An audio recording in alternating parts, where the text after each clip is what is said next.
everyone, and welcome to a new episode of Gentoo, your source for all things gaming and tech related. I'm Aaron James. And I'm Dalton Spies. Of Delta fame? That Dalton Spies. Ooh. Let's jump right into this week's up and coming releases. You can see these games and many more released throughout the month on your favorite platforms. Game releases are picking back up again this week. We've got the PC release of Rockstar's latest smash hit, a new adventure for Mario and Sonic, and we finally figure out what is up with that baby in Death Stranding. It's a baby. Red Dead Redemption 2 releases for the PC on November 5th. Those on the PC can finally fully enjoy the adventure of Arthur Morgan, probably with 8K resolution at 300 frames a second, because that's just how people build their PCs now. Boy. Mario and Sonic at the Olympic Games releases on November 5th for the Nintendo Switch. Enjoy 30 plus new game modes in this Olympic adventure, featuring karate, surfing, football, and many others in both 3D and now 2D fashion. Death Stranding comes out for the PS4 on November 8th. Finally, Hideo Kojima's first game after breaking apart from Konami releases. With the help of The Walking Dead's Norman Reedus playing Sam Bridges, we'll finally get to find out about all the weird things that have been going on in the trailers leading up to its release. These games and many more will be releasing throughout the month, so be sure to be on the lookout for them. Up next, check out The Finer Things with Quinn.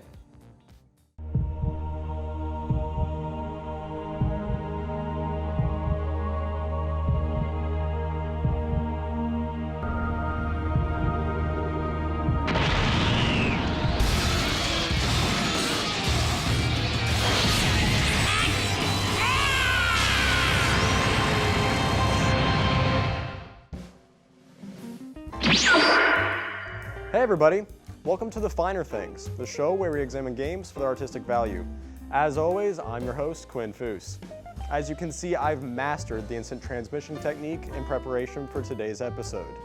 I'm sure at this point, any fan of this incredible series worth their salt has at least an idea of what game we'll be covering today. Today, we're looking at Dragon Ball FighterZ, and yes, I checked the pronunciation on that, it's Fighters. This is going to be a fun one. Dragon Ball has a long history in the medium of video games, and I mean long. I lost count of how many games exist after about 65. I'm pretty sure there's at least over 9,000.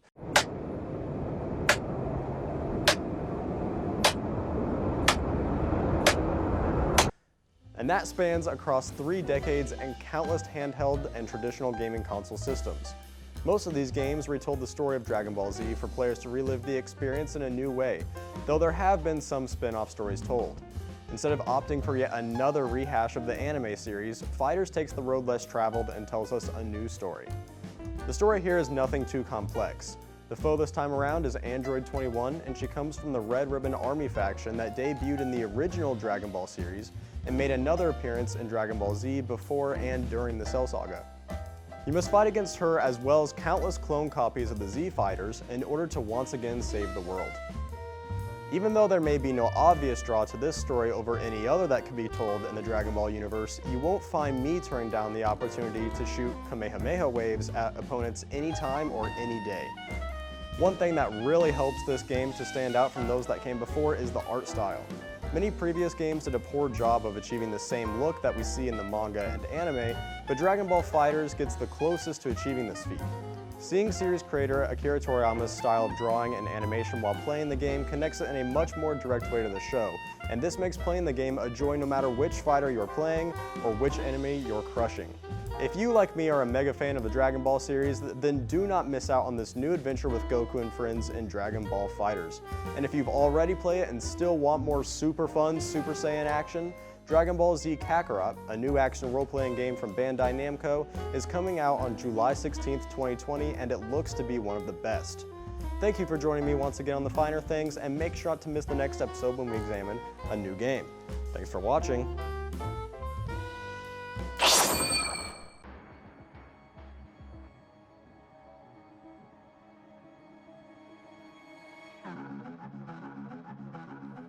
Last month, I spoke about my experience in the beta for 2019's reboot of the Call of Duty Modern Warfare series.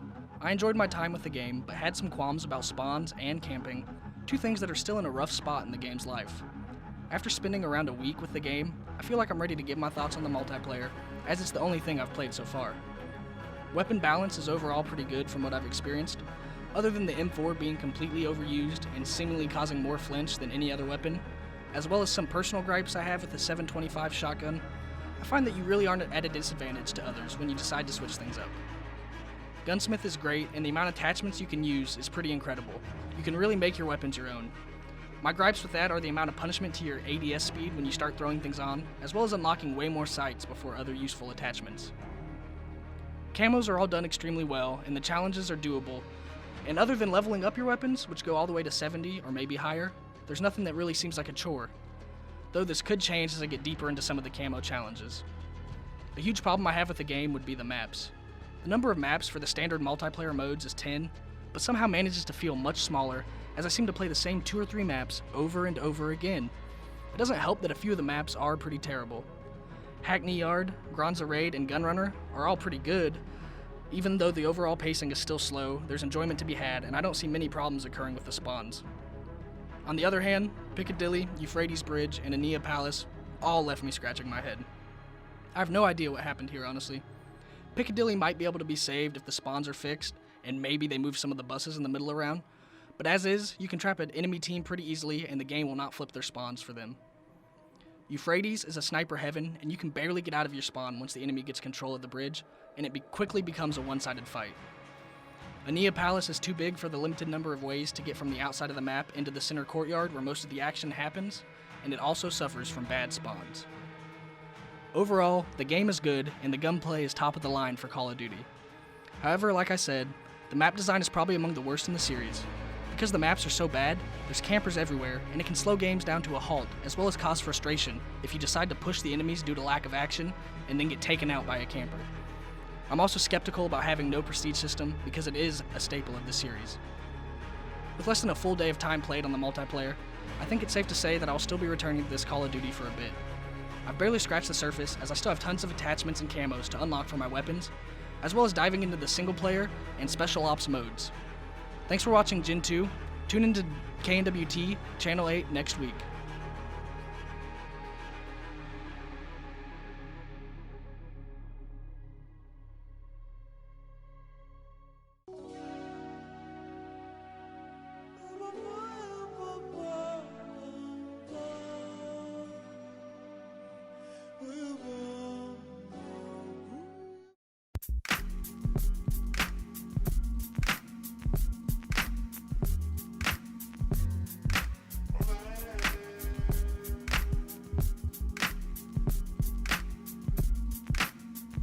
That's right, if you haven't figured it out yet, we are playing NCAA football, and to be in particular, we're playing the 2011 edition with Tim Tebow on the cover. Obviously, this is relevant because of the deal that has been struck where NCAA players can actually get paid. Now, this is not a political show, so we won't be getting into the nitty-gritty of the details of the deal, but we will be talking about the implication of the video game community when it comes to getting a new NCAA football game. Now, let's be real, we all heard the news about NCAA players being able to get paid off of their likeness. The first thing that came to mind was an NCAA football game. Now, I know for me, I spent hours, countless hours playing Road to Glory, all of the different mascot modes and all the different play styles and play types you were able to play throughout the years of NCAA football, and it's always made for a great experience. I mean, let's be honest, guys, it's been over 6 years since the last NCAA football game was released in 2013. That means there's nearly an entire generation of kids that have no idea how impactful and how fun these NCAA football games can really be. NCAA football was sort of the campy alternative to Madden football. I mean, it had a lot of ridiculous different game modes, and it really changed the way that we saw and played football games in general. Now, let's make this simple. The well-oiled machine of annual sports games is something that nearly every gamer is familiar with, so that makes the selling point incredibly easy. This isn't counting the legions of fans who've been playing NCAA 14 for like 6 years. Now, the only thing that can scare me really is possibly the game changing ridiculously from where it comes from. Now, obviously, it's been over 6 years since the last NCAA football game has come out, but it would be kind of scary to see a bit of the campiness and a bit of the ridiculousness taken out of the game. Simulation sports game has become the new wave for at least the developers, not so much the fans, but developers love to make simulation of realistic games. And obviously when you're playing as mascots doing backflips and all that, that doesn't really happen. And apparently it's not a easy selling point, but it's EA still making a football game, and they've been making Madden for almost 30 years now. So with that in mind, it seems like an easy fix to just add the player's likeness to the players on the team opposed to just having numbers and their position on their backs. It seems like an easy fix, but we know in this world of gaming, it's never really that easy. But that is all the time that we have for this week. Thank you for joining us on another episode of Game Breakers here on Gentoo.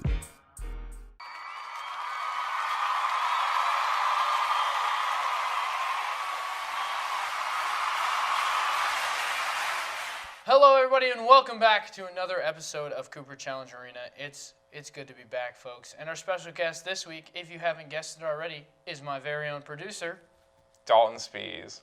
He's here today with me, folks, and he thinks that he can climb into the ranks of Cooper Challenge Arena. Why don't you go ahead and let him know what we're playing? So this week we're playing some Super Mario Tennis Aces because I know if there's anything I know, it's Super Mario Tennis. I also know Donkey Kong. He's the best Mario character. And of course, you're all wondering what the challenge is this week. We're going to build a human porcupine out of Dalton with what the media people always call C-47s, but to everyone else's, your normal clothespins. So we have about 200 of those, and after Dalton takes this L, I'm going to cover him in clothespins from head to toe. It's Mario, like that's who I'm picking. It's not even a question. Are you ready for this, Dalton? Totally ready. Ooh, I get to start with the serve. Oh, that's nice. Uh-oh. Oh. Dalton! Keegan. Dalton, what is this? Keegan. Oh! Uh-oh. No, you told me. No. I gave up a point. Oh, no. What's going to happen? No. No. Here comes Donkey. No. Uh-oh. Oh, right at him. Oh, my. Ouch! No! Let's go. Oh, where's he going to go? Corner? Oh, my. Got him. Alrighty, Dalton. Round two. I'm not taking it easy anymore. You know who I'm going to go with? Who we picking? Superior. Birdo. Uh-oh. Oh, look, you see, let's you see. get to Yeah, serve. see, I You got get to to serve. serve. So, you know what? Let me just... Uh-oh. A little bit of trickeration. Let me hit this dub step real quick. Dubstep. Huh. No, not take it easy. Oh, get there. Uh-oh. Oh, that's all right. Uh-oh. Oh, that's out. Oh, God. That had to be out, bro. That's 7. I literally hit it, bro. I literally hit it. Oh! I'm not saying it's a comeback. Don't call it a comeback. And then immediately lose on this point. I've been here for Immediately years. lose on this point. Oh, No! man. Look at that. Yoshi is superior to Birdo. Who would have guessed? Well, folks, unfortunately, Dalton came in here with Donkey Kong and Yoshi, and I don't even know. Who would have guessed it? Me. I would have guessed it. That's who. So I'll be a human porcupine in about 20 minutes. So we'll see you then. Alrighty, guys. Unfortunately, the producer over here beat me at Mario Tennis, so I'm gonna have 200 C-47s clamped to me, and we're gonna see what happens. Oh man, this is the best one right here. Right, earrings. Oh, you got me in the right here, the skin between the thumb and the index. I got me in the lip. Oh, the neck. Here, I'll be nice and put some clothespins. Guys, I'm gonna have. I'm good. Like clothespins, so we put some clothespins. Oh, the weight. Thanks, X. Am I gonna get 200 on? Is that fair? Don't just light them up. The human porcupine. Ow. That one probably hurt. Golden, pinch my arm here. There you go. Under the arm. Oh. See if we can do the pharaoh. Oh, Cody. Guys, are we through 200 yet? No. I literally want to see how much I can get this built up. Whoa. Uh-oh. We lost the C-47. No, we're gold. Man down. Man down. You guys can clip it on the shirt. Are you pulling out my cheek muscle?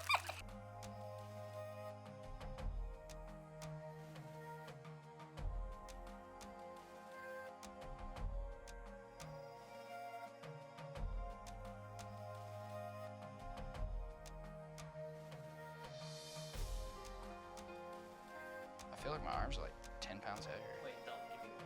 I got a different one.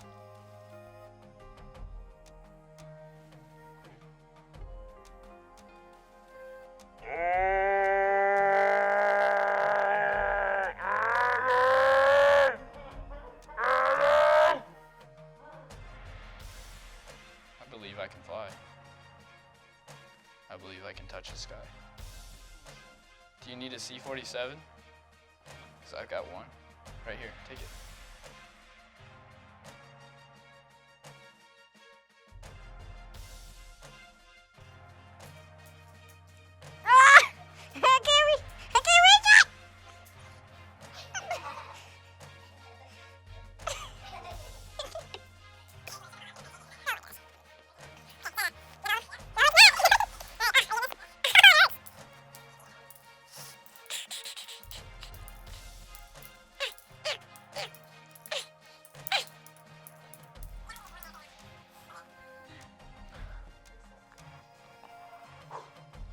Ah!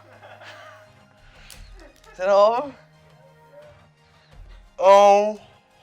Oh my gosh. Ah! Really? Do what? I can't. Oh my god, I can't see him. Is that actually all? No. Okay. Oh my god. Oh my, look at my arm. Okay, I don't even know what to say. We have a lot of C-47s now if you need any. See you next time.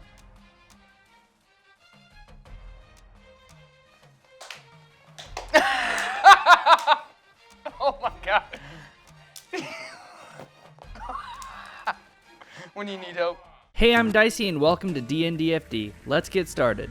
This week we are looking at the first half of what you actually do in D&D, and that's combat. Combat is one of the great parts of D&D. It's where memories are made, your greatest victories, and your greatest defeats all take place in combat. So combat is made up of turns. How you determine your turn is by rolling initiative. Initiative is part of the stats that you rolled earlier. Basically, it's how fast you are when things go south. Kind of like a gunslinger. So the players roll a d20 and add their modifiers, and the DM does the same for whatever the party is fighting. Then the DM figures out who has the highest initiative rolls, and makes a list from highest to lowest. The highest initiative goes first. Once it gets to your turn, there is a number of things you can do. Turn is made up into multiple parts. You have movement, actions, bonus actions, and reactions.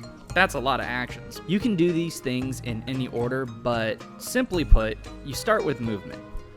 When you move, you have multiple options, but you may be limited by the amount of space or, the terrain that you're walking in. Most races have a movement speed of 25 to 40 feet, and sometimes there are hazards in the way that prevent you from moving at all. Actions are what you do in combat. The most common actions are attacking with a weapon or casting a spell, but you can also dash, which means you double your movement speed across the field, disengage, which means you can walk past enemies without getting hit, dodge, which means it makes it harder for you to get hit, help, which means you can help someone. You can also ready an action, which means you're waiting for something to happen, then you take that action, whether it's casting a spell or attacking, and you can search the area or use an object. This comes in handy when your DM is a fan of traps. So this is how a normal turn of combat will go. I will roll a d20, and my friend here, Yisid, will also roll a d20. The one with the higher initiative goes first, and that'd be me. I got a 19 and Yisid got a 10.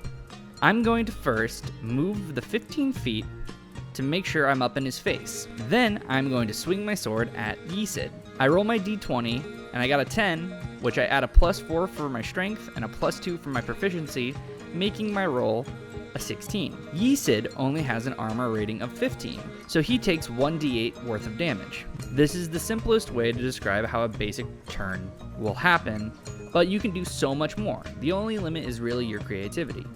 You want to throw that potion that you have that is supposed to give you fire resistance into lava so you can walk on it? Sure, why not? Try it, see if your DM will allow it. You can do crazy things on your turn, as long as you know that you're taking an action. Welp, it looks like I'm out of time this week. I'm Dicey, keep watching Gentoo.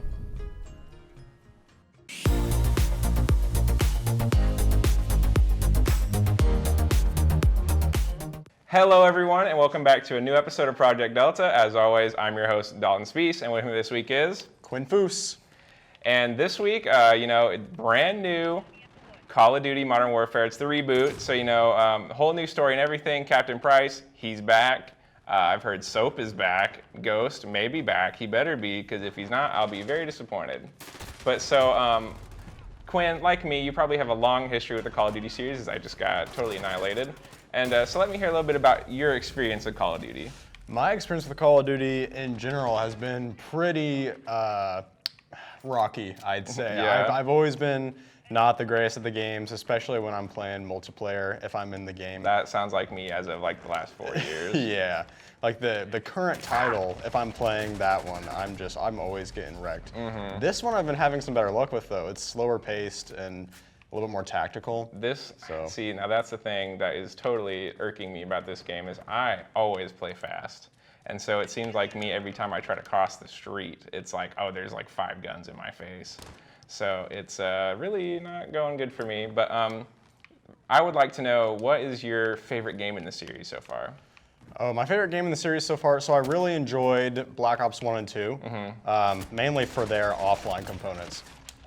Zombies, and I remember Black Ops 1 putting so much hours in Black Ops 1 combat training. Really? Yeah. Well, me and my buddy, at the time, we just didn't have Xbox Live back in the good old days, so we just played against each other in bots. Oh, hey, quickscoping matches in Black Ops 1, was there anything better? Not much, dude. And then this game is probably also one of my favorites. It's pretty good. I'd have to say my favorite is it's a tie between Black Ops 2 and Modern Warfare 3. Those are the only 2 games where I've ever reached Prestige Master. Black Ops 2 was just a great time. Like I can't remember, I had like just about everything diamond. And Modern Warfare 3, I hit like 11th Prestige, and that one was terrible because every time you Prestige, you lost your gold gun. So it was like, I really want that emblem, but I also don't want to lose all my guns. So you had to make your decision there. It's always a tough one. Yeah, and so I've really been like wanting to get out of Call of Duty, but it seems like every year they just release a game that I want to play. Like Advanced Warfare for me or not Advanced Warfare, Infinite Warfare was like really was gonna be the nail in the coffin for me. That's when I was like, I just do not like playing Call of Duty anymore. But then they're like, wait, we got Black Ops 4. I was like, Black Ops 4? Well, in between that was World War II, which, of course, who doesn't want to go back and play World War II, which I also bought because they suckered me in. But then Black Ops 4, which I love the Black Ops series, so of course I'm going to buy it.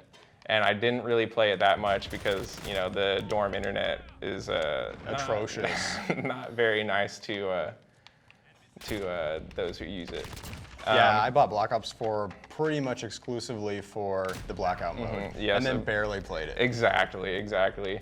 And then now it's Modern Warfare, which I also love. The Modern Warfare series 2 and 3 were some of my favorites. I got glitch lobbied to Prestige Master in 2, so I don't count that as a one I hit Prestige Master in. But who really hit legit 10th Prestige in that game? I don't think many people did. I barely hit 1 Prestige in most of the games. So I want to know, are there any like specific game types or game modes in this game that you've really been enjoying playing? I'm a big fan of gun game, actually. And that's the 2v2, right? Or gunfight. Yes, the 2v2. That's the 2v2, and even whenever they were promoting the game before it came out, it's the one that I thought I would probably have the most fun with. Because it's like super slow, but also gets my adrenaline pumping, and I feel like I have more control over how I perform in that mode. Of course. Now, of course, everybody knows Aaron James, the showrunner for anticipated releases. I've been playing some gunfight with him, and I think he hates me because I think I single-handedly lose us most rounds.